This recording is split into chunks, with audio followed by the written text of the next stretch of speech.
Hi, I'm Wayne Swadling, President of the Gnoo Blas Classic Car Club here in beautiful Orange, New South Wales. With me is Glenn Turner, our events coordinator, and we'd like to tell you all about the Gnoo Blas racetrack.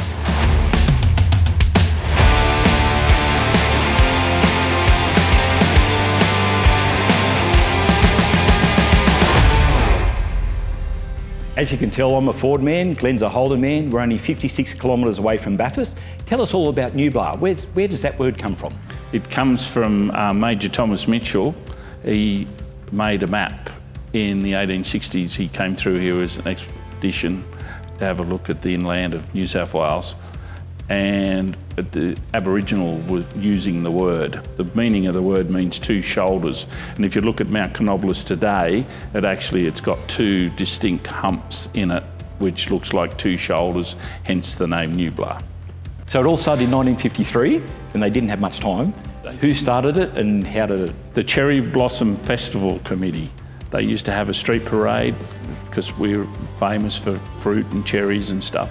They decided to get together with the Orange Light Car Club and the Australian Drivers Club and the local Cherry Blossom Committee.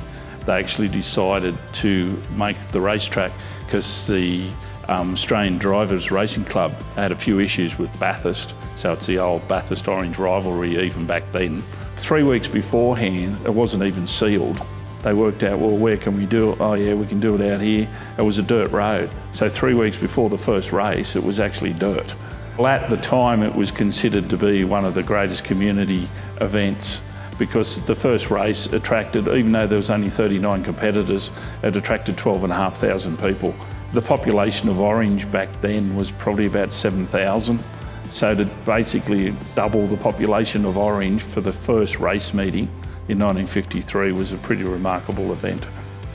There was a couple of members of the Cherry Blossom Committee, Mike Connaughton, Ron and Dolores Sleep, and Don Kirby especially. He designed and manufactured the timing equipment used, and he used an electronic beam.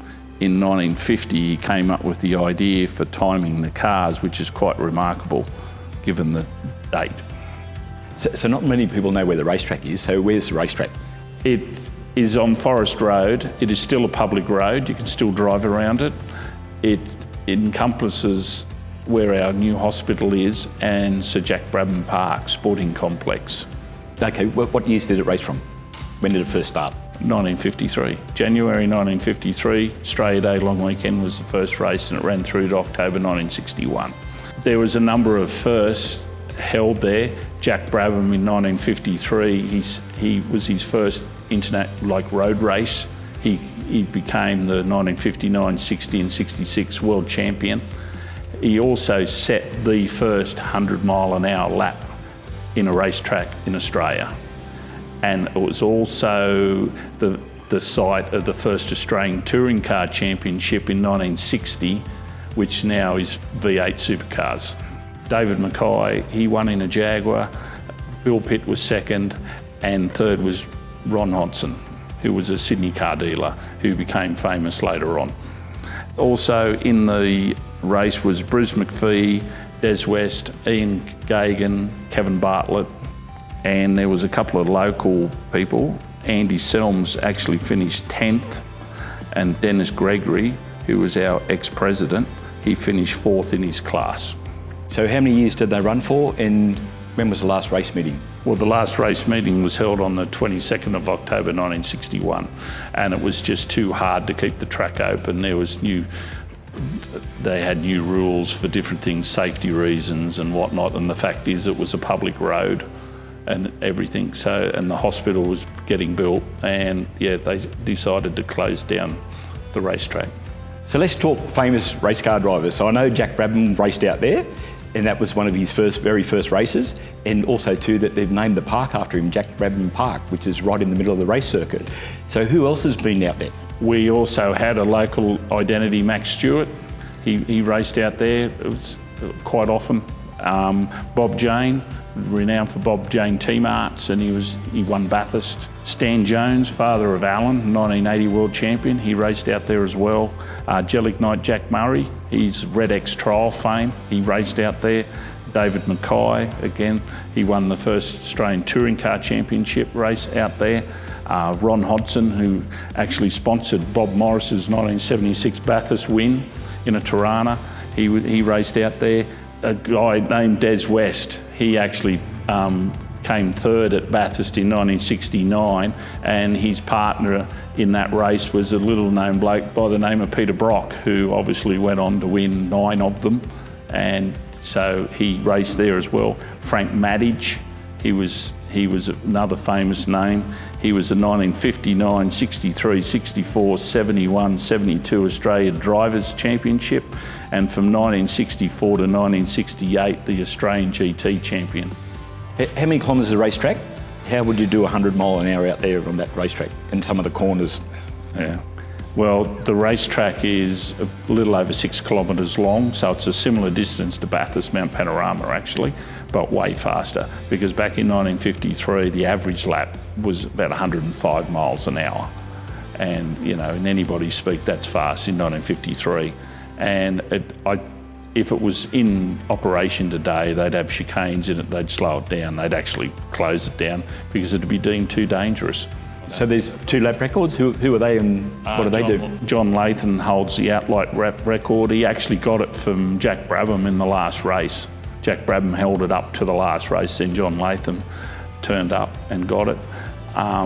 Reg Hunt, they had a timing marker on the main straight, which is now near the hospital, the bottom gate, and he went through the timing marker in today's speak at 278 kilometres an hour, which in 1958 was just ridiculous. Some of the cars that raced out there was Australian cars, European cars. Yeah, tell us all about it. Jack Brabham, he had what they call the Red X Special. I think it was, I don't know, I think it was just a homemade thing he built in a shed. There was Maseratis raced out there. There was Ferraris, all manner of things. The touring cars, there was, like I said, the Jag were a big thing back then. We had FJ Holdens, the old Humpies raced there. Hillman Minks, I think they were there. Mini Miners. There was just all manner of things raced there. Just they basically drove them out there, you know, and then put a number on the side of them and had a race. Yeah. Tell us all about Jack Brabham's car, you know, with the sponsorship. Well, Jack actually liked racing at Orange because we didn't really care about the sponsorship, because one of the reasons he raced here and not Bathurst, because the promoters of Bathurst had a problem with sponsorship. You could not have sponsorship on your car back then, and he was sponsored by Red X, and he defied the officials effectively and ran the thing, and in Orange it didn't really matter. They let him do whatever he wanted to do. Okay, tell us all about Dennis Gregory.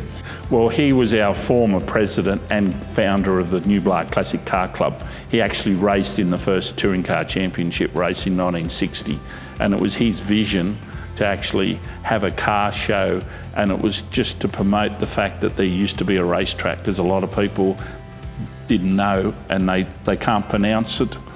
So, and he just decided that he would start a car club up, called it the Gnoo Blas Classic Car Club, and we carry on the tradition today of having a car show out there. Tell us all about Max Stewart. Well, Max Stewart was a local Orange identity, and he went on to, he won the 1969-1970 Australian Formula 2 champion.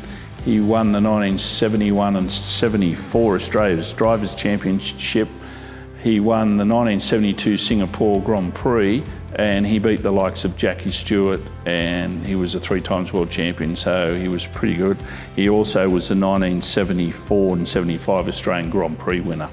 The South Pacific titles come out of it, the Australian Touring Car Championship come out of it, so this is where it all started, you know. Yeah, basically. Yeah. And like I said, all the first, the first Jack Brabham's first road race became the 1959, 1960, 1966 world champion. He had his very first road race here. The first 100-mile-an-hour lap of any racetrack in Australia was here. It was the first FIA sanctioned event outside of Europe it was held here. The first Australian Touring Car Championship race was held here. So there's a lot of firsts, and we try to keep the tradition alive. We've got signage out there, a map of the track and whatnot, so people can go out there and actually experience what it would have been like. So for anyone that wants to drive around the track, and tell us, is there anything left of the track? Well, you can drive around the track because together Dennis Gregory and the Gnoo Blas Car Club and the Orange City Council, they've got signage on most of the corners and on the straights, Mrs Mutton Corner, the Sweep, and Brandy's Corner, which is up the other end of it. One of the actual last remaining infrastructure parts of the bridge is actually down near our velodrome at Mulder Park, and it's actually a footbridge that crosses the actual creek down there, Blackman Swamp Creek. And it was actually a pedestrian bridge across the racetrack. And when you actually see the picture of the actual bridge across the racetrack, you can work out how narrow it was, because if you go down to the park today, you can actually walk across this bridge. And to my knowledge, it is the only piece of infrastructure left. Also, we've got a windsock. We put up a windsock on Windsock Corner, which is now Huntley Road and Sharps Road intersection, because it used to be the Orange Airport back in the day. As you can see, there's that much history with the Gnoo Blas Race Circuit.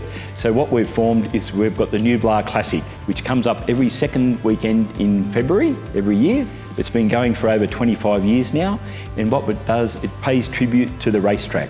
Our car club's got over 430 members, and we have all sorts of variety of cars attending the event. Yeah, the tracks, the car show attracts about 600 to 700 cars. They turn up on that Saturday morning, and it probably brings about 10,000 spectators. It used to be just a car show, and now we've encompassed trucks, bikes, anything on wheels basically. We've expanded it greatly to what it used to be, and the event's grown over the years. And we've changed it now to a 3-day event, so we're running it over 3 days, and we're getting people coming from all over Australia for it, and it's just getting bigger and bigger every year, isn't it? It is, and we've had special guests. We have a dinner on the Saturday night, and we've had special guests. We've had Sir Jack Brabham himself, he's been here, Gary Rogers, we've had Colin Bond, Jimmy Richards, Alan Moffat, you know, the who's who, Sue Ransom. We have over 40 trophies, and there's that much of a variety of cars and trucks and bikes that we've called it the Gnoo Blas Classic, and it's going to go over 3-day events now. It's grown that much. What happens is on the Friday, it's a street parade with a meet and greet on the Friday. The main car show is on the Saturday with a dinner with a special guest on the Saturday night with a number of special guests, and we're also doing a scenic tour around Orange on the Sunday with a luncheon, and it's a great event, and once people come, they come back.